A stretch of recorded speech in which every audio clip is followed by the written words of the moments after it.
saying maybe because a one judge guy also accidentally... Not one guy. These were people... The issue here many? is, this flight had 300 people or so. I don't know how many innocent 300 people were on the... people. Not all innocent, right? Some of them probably were. No, he's kind of destroying the student in this debate. Thank you for sitting down. Of course. So you're the head of the Yale College Republicans, right?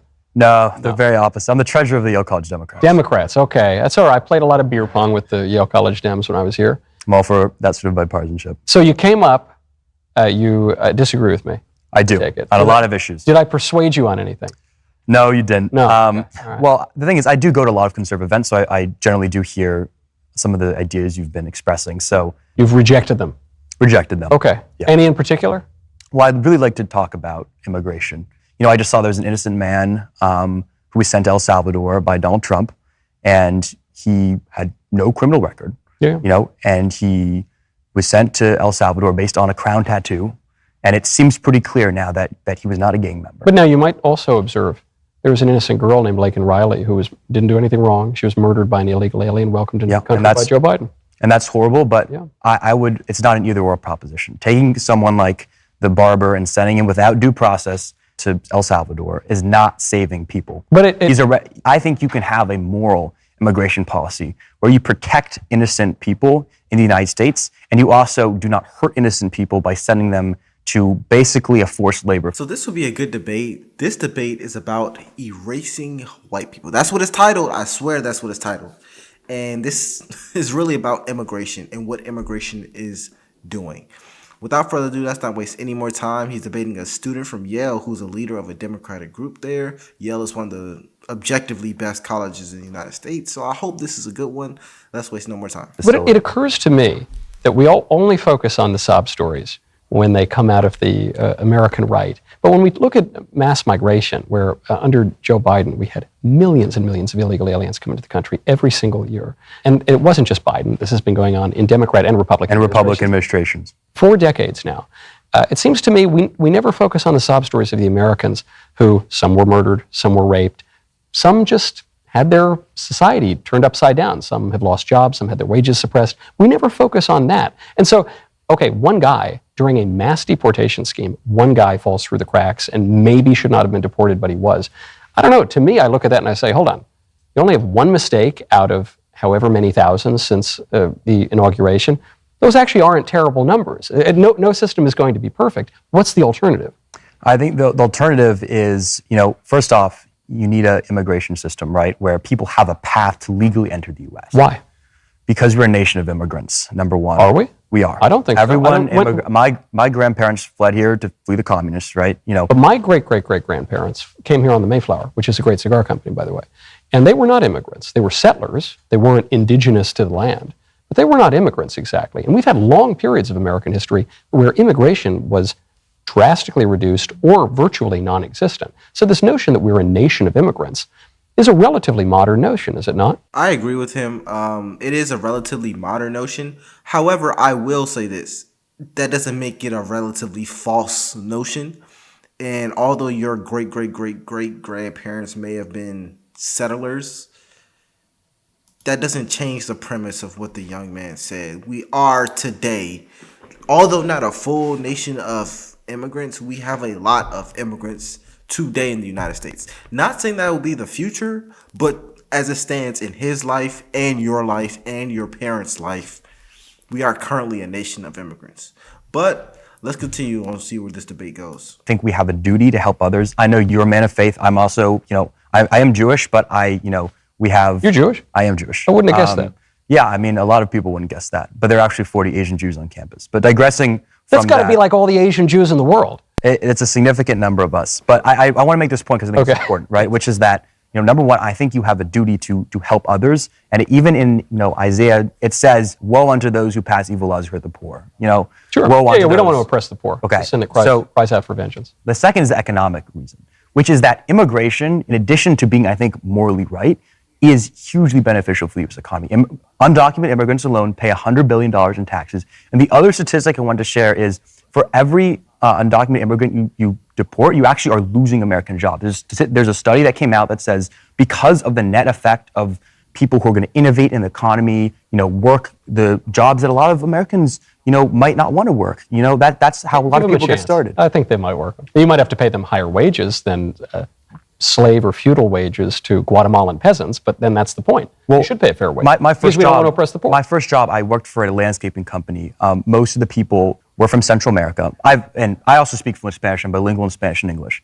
And hardworking, great people. Yeah. Not all of them, had immigration status, but we were out there cleaning people's yards. Yeah, no one says illegal aliens can't work, but they just aren't supposed to be here. Well, my point to you is that you asked me why I favor immigration, and I said there's a moral issue, but also one thing that this young man said that's really been troubling me so far when it came to undocumented migrants is that he touched along the lines of America owes them. Like we should do this because it's the moral and ethical thing to do.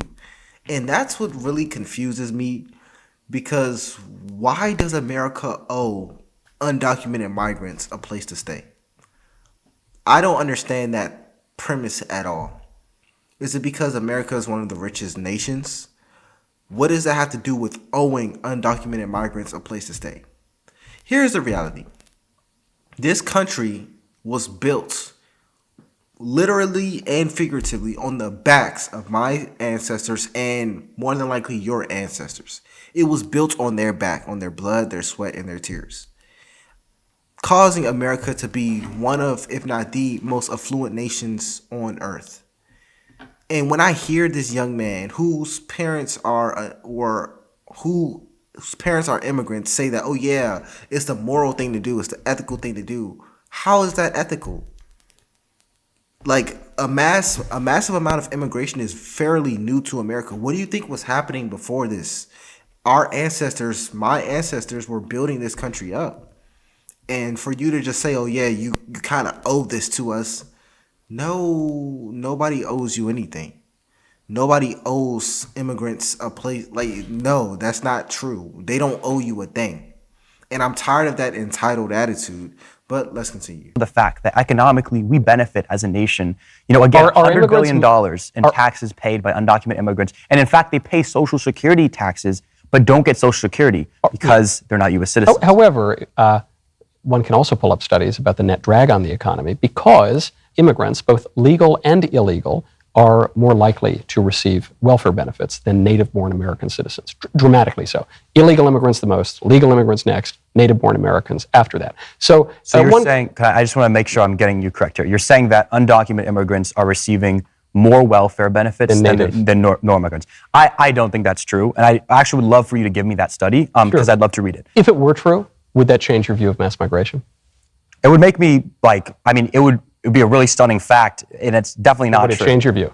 You're saying it would cause me to consider. So again, because I still have the moral argument here, which is that, again, I think you should help people in need. Okay, should Japan take in an unlimited number of migrants? It's not. Should Israel take in an so unlimited 3% of the U.S. population, and we can quibble over numbers. Again, I know Trump always says 18 million. I see Pew that says 11 million. So that's I've seen 11 to 16. It's hard to track. But the United States has 340 million people, right? And we have 11 million, maybe you say 18 million undocumented immigrants. That's around 3 or 4% of the population. So the entire notion that we've been taking over by immigrants is just not true.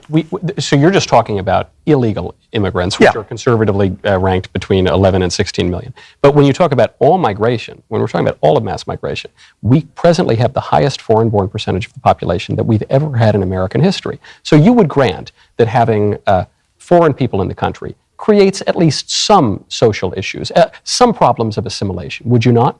Well, I look at the Fortune 500 CEOs and I see tons of immigrants there, right? So if you're talking about... I'm not just asking about GDP, buddy. I'm talking about culture. Society and so how would you... So I'm actually very curious about this, because it's an issue I've seen people in your political lean talk about a lot, is culture, right? What would you identify as American culture? Because to me, the American culture is always changing. It's a living culture, right? We do things differently now than we did 20, 30 years ago. Some people... Right, why? Well, we used to speak English in this country, and recently we speak much less English, and you have to press 1 for English. Because of and you have a problem with that?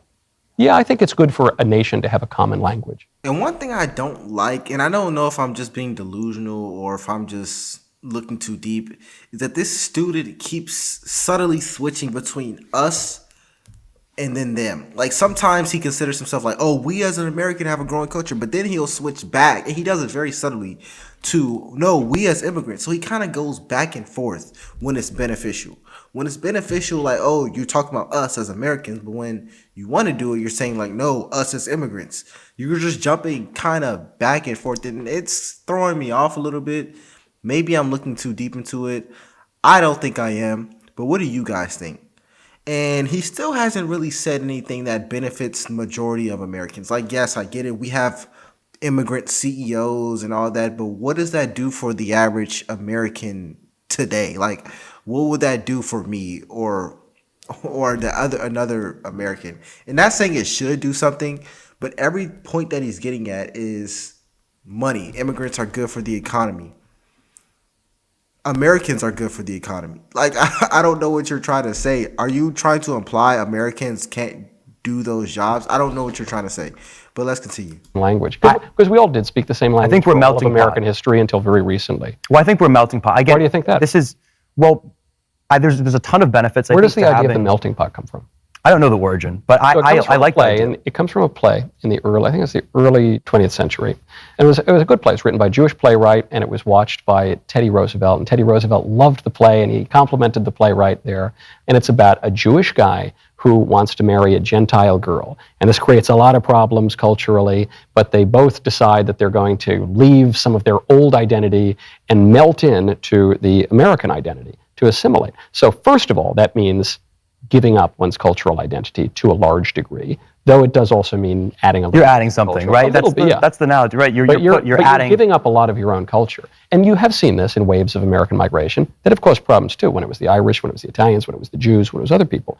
The problem with more recent mass migration from Latin America, especially illegal immigration, is you don't really see so much giving away of the native culture. You don't really see people hurriedly learning English. They didn't used to have press one for Italian back in the early 20th century. So the problems of assimilation have gotten much worse. And I guess the question I would ask to you, since you're unwilling to say whether Japan, which has virtually no immigration, should, and they have, your population is plummeting. Like, sure. Any economist right now would tell you that Japan is actually in a lot of trouble because they don't have enough people there, and frankly, immigration would help them. Is Japan an immoral country because it doesn't take in a lot of immigrants?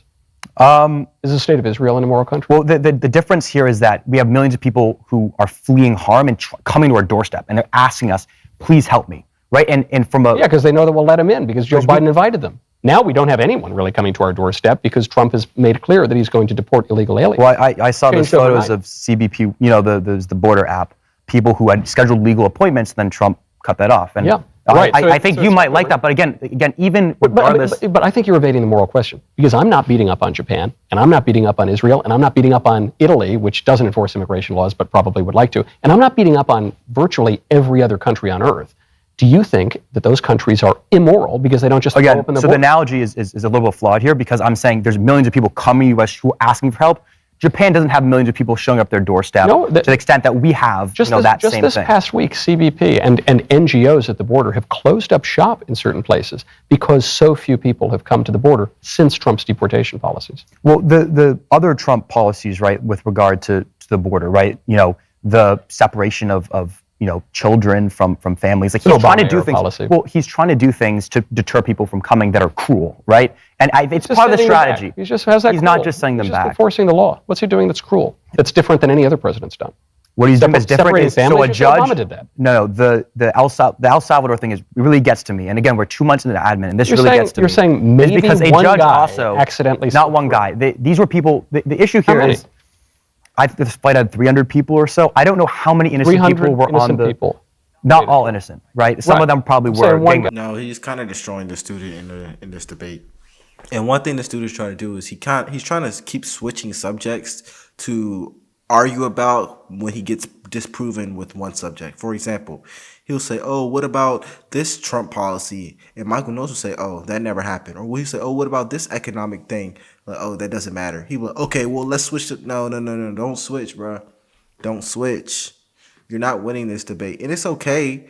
But one thing Michael Knowles said that I wanted to touch on initially is that Donald Trump is operating within the law. And I think we sometimes forget that. America is built on laws, whether you like it or not. We can argue up and down whether it's morally or ethically right that Donald Trump is deporting undocumented migrants.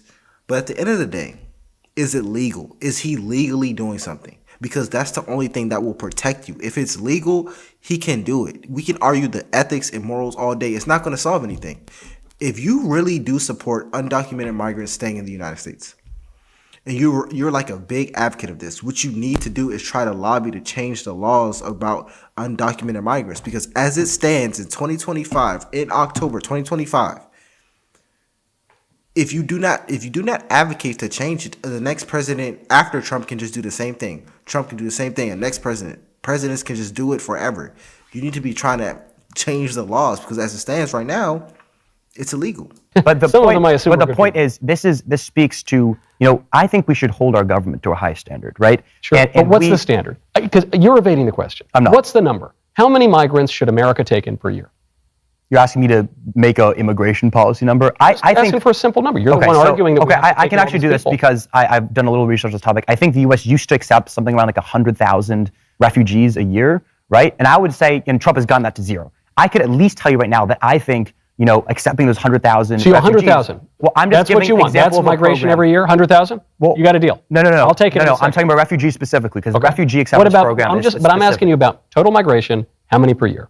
I think there should be a process where, based on merit, like I'm not giving, because the people come to the border, and there's actually law here, and it says when you request asylum, you have to meet a certain number of standards. Would you agree the vast majority of migrants are economic migrants, not asylum seekers? Would you agree with that? I think there's different motivations for people. Like if let's say what is the motivation of most of the migrants? Well, is it economic migration, or is it asylum? Sometimes both, because if you live in a society where there's... So you want a meritocratic process on determining who is qualified or worthy enough to come into the United States. And obviously I disagree with that. But what do you guys think? I'm going to tell you why I disagree. Because let's say you do have a meritocratic system, like only the most qualified immigrants can come here. You'll presumably be just getting the richest immigrants who had the most formal training. Because how else would we determine if they're qualified? We would have to look at their resumes, their education. We would have to look at those things. You're only getting the most educated, which probably the most richest or the richest immigrants to come here, who will probably be doing white collar jobs, because you said qualifications, a meritocratic system. They will be taking white collar jobs, not taking them, but they'll be doing more white collar jobs. And I'm not saying that that's a problem, but I'm saying in this economy that we're in today, there's a big lack of white collar jobs, especially entry level white collar jobs for Americans. What am I getting at? The point that I'm getting at is that this system doesn't fully benefit Americans. It might probably benefit the American economy for, I guess, shareholders and GDP growth, but it doesn't benefit Americans that much to me. But let me know what you guys think. I'm going to end the video here also. Who do you guys think won this debate? My name is Jojo, and I'll see you on the next one.